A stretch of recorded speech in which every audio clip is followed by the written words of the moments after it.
Today, I am going from scrub to dub, or at least that's the goal. For the longest time on this channel and my whole modeling career, I have made some very basic models with very basic texturing. And in turn, that teaches you guys how to make very basic models with very basic texturing. Today, we're gonna try to level up the game. Hey guys, and welcome back. Today's video was originally going to be, Role Builder tries to learn Substance Painter so we can make some cooler stuff. And then I realized I have none of the skill sets you need to be able to start using Substance Painter. For example, sculpting, hello, that is kinda needed. What about fixing / retopologizing? Yeah, no idea. UV unwrapping, literally everything you need, I know none of it. So today, we're gonna do our first sculpting and our first go at Substance Painter. I hope you guys enjoy. Also, in huge words and text, this is not a tutorial because I'm lost. So to start everything off, guys, we are gonna sculpt a tree. I almost said tree trunk. It's a tree stump.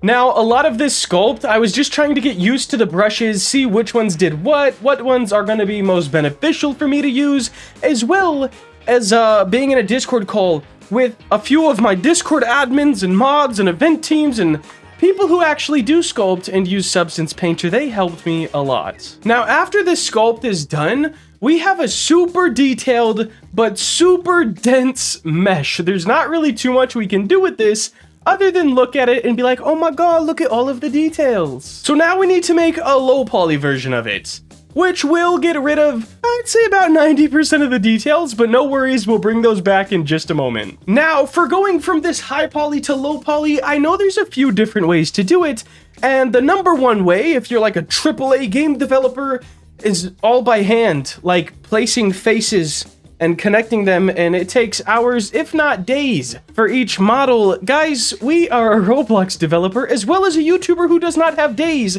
to spend on one model, especially if it's just a practice one. So I bought this plugin or add-on called Quad Remesher, and one click, boom, it's done. It pretty much does all the hard work for us. Now, I will admit, there's probably some imperfections this has, with some different meshes. And doing it by hand, the long and tedious way, is probably the best way to go about it, if you're a AAA game developer, but we are not. So, Quad Remesher to the rescue. Now that we have a high poly and a low poly version of our tree stump, let's hop into Substance Painter. But first, if you are enjoying the video, make sure to drop a like so I know what type of content you guys would like to keep seeing. If you want to have me keep learning Substance Painter, getting better at sculpting, Substance Painter, I feel like I said it too much, but all of this new stuff to have higher quality builds and then teach it to you guys, let me know in the comments down below.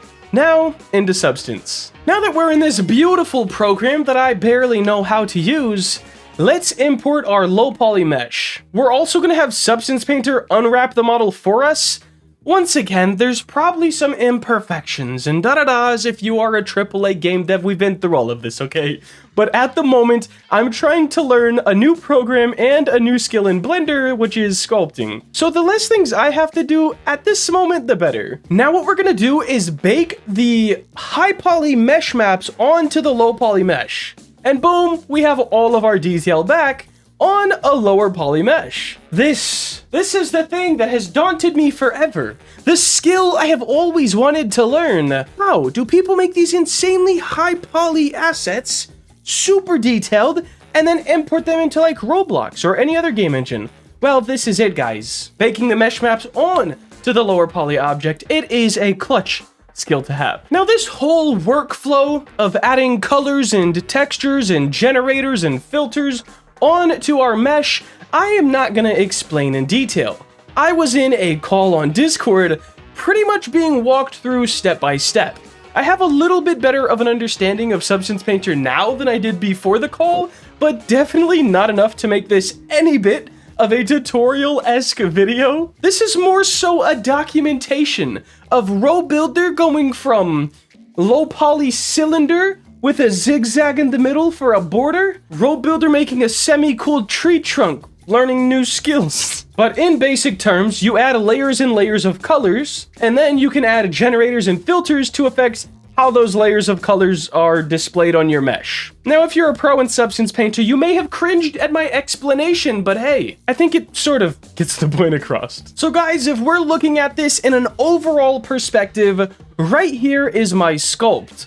As you can see, very, very dense, and let's see, 863,000 triangles. That's absolutely nuts, and Roblox, I think, stops at 10,000. So to put it the lightest we can, that's not gonna happen. However, it does look cool. There's a lot of wear and tear. There's some cool scuffs in the top. Just everything looks good. Now, after remeshing it, check this out. We do have some errors. I also didn't take the most time on this model. It was just to practice and sort of learn the workflow. But now we have 11,000 triangles. So we'll have to get it down a little bit more to put into Roblox, but that is a lot more manageable. Now, if we grab the texture or export the texture from Substance Painter and bring it into Blender, check this out. Let's go into Material Preview. And then let's grab this, hop into our tab over here, grab an image texture, and then just choose our tree trunk. Then we import it to Studio, and guys, check out what we have. This mesh. In all honesty, of course, there's a lot of stuff on it that's a little bit scuffed, right? We could see some dashes over here that are probably not too great. We could see some texturing issues like the shading and stuff.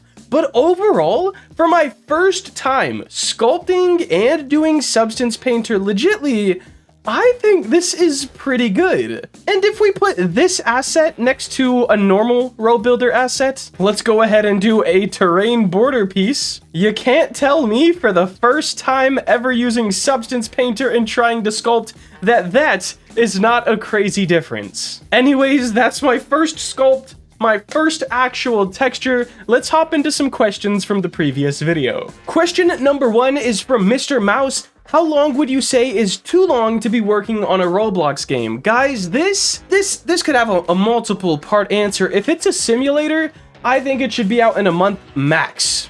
Unless it's a unique simulator. But let's be honest, at this point in time in Roblox, it's a simulation. What can I say? If there's one game out and it's doing good, you already know there's gonna be 30 more of the same game with a little reskin, and it'll probably do good as well. So if it's a simulator, 1 month max. If it's a passion project that has never been seen before on Roblox, I don't think a timeline really matters.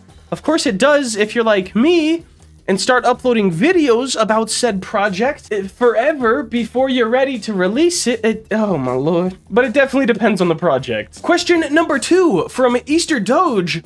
Will you add trading? I'm assuming you mean for the dream game, and at the moment, it's not in the list of things to do. With trading comes dupes, it comes handouts. I want people to hop on this game and actually want to grind it and play it, instead of jump on, get the best pet in the game. We're not adding pets, this is just an example, and then be just as good as everybody else. It's just not how I want it to happen.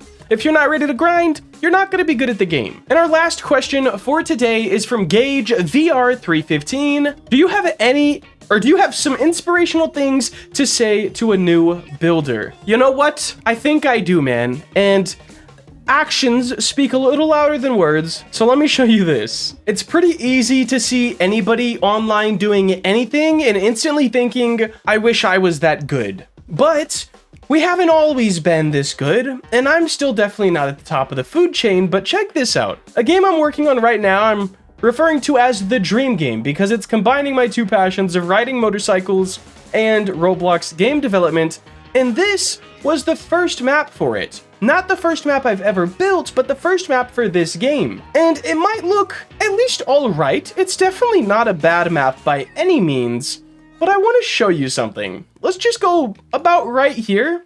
And now let me show you the map for the exact same game 1 year later. Yeah, I guess we could say a lot changes in a short period of time. Let me actually go to the part of this that is the same as the old one with just new buildings. Look at this man. If we're able to go from this to this in just 1 year, maybe less, like 10 months, while also having to focus on 2 YouTube channels, editing, uploading every day, if you're just building, man, it's not going to take long at all for you to start building maybe even better than this. But we all start somewhere, man, and there's never an end. So you can just keep building, keep getting better. There's really like no ceiling to the skill set.